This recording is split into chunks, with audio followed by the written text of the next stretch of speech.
going to go through the steps on how to change a bath counter, and it's usually held in by two ways. There's going to be a bracket underneath with a couple of screws, which you need to check for first, or it's going to be glued in place either with a construction adhesive, which is terrible, or more generally a caulk. So in this case we've got caulk underneath here and caulk around the edge. So all I'm going to do is take a razor knife and I'm going to break free the bond of the caulk all the way around. So next step, we want to turn off the two shutoff valves, and so in this case we just have quarter turn valves, which are really nice. So I turn these off, and now we're going to take this trap out. So you want to get a little pan or a bucket to get underneath here, because there is going to be a little water under when you pull this off. And we're also going to take off this flex trap and put in a new trap. So I just used a small adjustable wrench to loosen the supply lines going to the valves. And now I removed the old P-trap. And what this is they actually are going into an 1.5 inch stub out. So we're coming from 1.25 inches to 1.5 inches. So I'm going to buy a new, this is actually 1.5 inches here, and they had a reducing nut. We're going to buy an 1.25 inch P-trap going to the stub out, and then we'll buy a special reducing nut and washer to go from 1.25 inches to the 1.5 inches.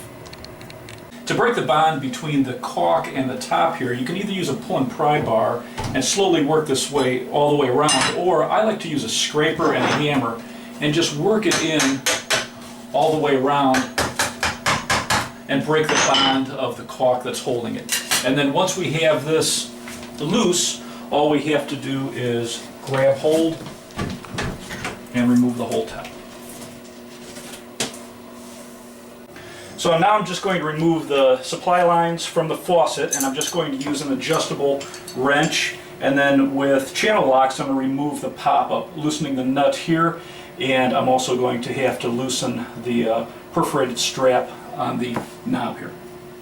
To unscrew the pop-up, what I had to do is hold the top, and there's a few different styles. Some will have a nut on the bottom that holds it tight. In this case, the top has a threaded piece that had to be held, and then I just unscrewed it to loosen this up. We're going to install a faucet on this, and because this has its own little gasket, we don't have to use any caulk, but you could put a bead of caulk underneath your faucet, and we're just going to attach it with the two nuts. So for the pop-up, we need to use plumber's putty as our gasket. And what you want to look for, if you're using a plastic pop-up or if you're putting it on stone or cultured marble, you need to use a stain-free plumber's putty.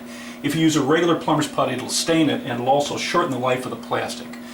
So take the plumber's putty and you just knead it in your hands, you get it warm, and then you're just going to put a bead of this about the size of your small finger underneath the flange on the top of the pop-up, and this is what's going to be our seal.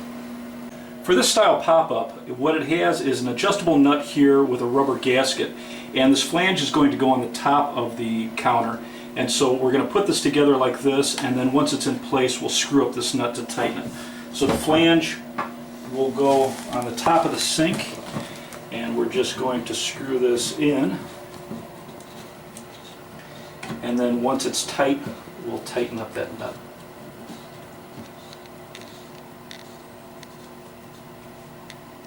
So once I have the top put onto the body of the pop-up, I'm just going to use a pair of channel locks holding this so it doesn't move. We want the back of that pop-up pointing down, and we're just going to snug this up tight. So to attach the pop-up itself, I'm going to insert it into the top, and then this little hole here, I'm just going to push this rod into it and then tighten it up through here. You can also, if you don't want this locked in place, you can also have your rod in and just let it ride on the top of this rod so that if you ever want to pull your pop-up out. Okay.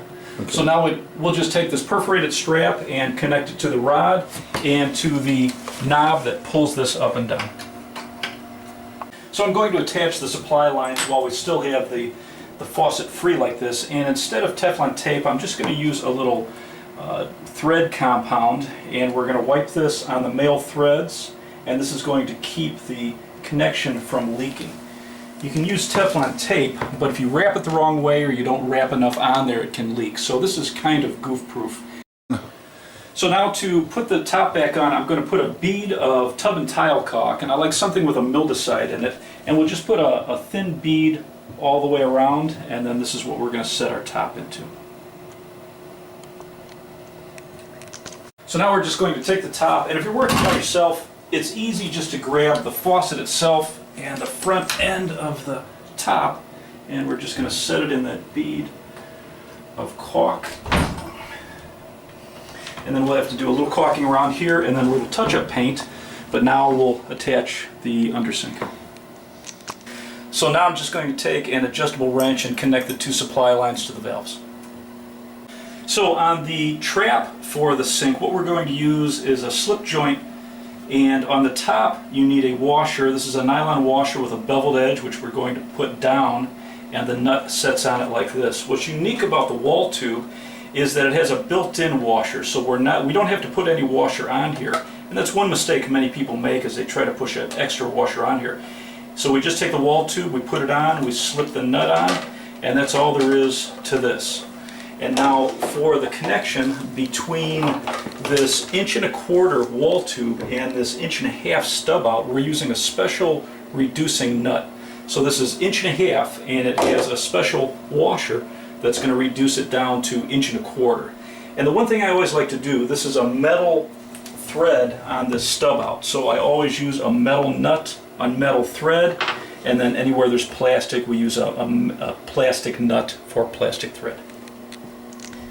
Because we're changing from the old P-trap, the new P-trap is actually too short, so a little troubleshooting tip is just using an extension. We're going to be able to extend the length of this pop-up, and then it's just a slip joint. You're going to use a washer and a nut just like all the other connections, and then we're just going to bring this over, and we want it to drop down into this joint. So I'm just going to make a mark here, and we'll cut this with a hacksaw, and then we'll be able to join this.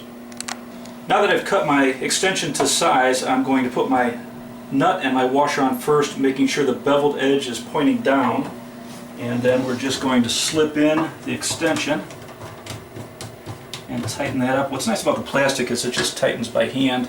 And then for the trap, we're doing the same thing. We're going to push our nut up first and then make sure the beveled edge of this washer is pointing down. And I really like the nylon washers because they don't break down and dry out like rubber does. And then we'll just pull this up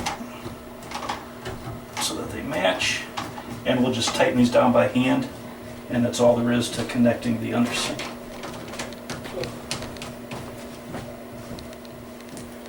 So the last thing, we'll turn on the valves. Everything's tight. The plumber's putty in here will just wipe off the excess, and that's about all there is to changing the vanity top in a bathroom. And then we'll do some caulking here, do a little touch-up paint, and it'll be perfect.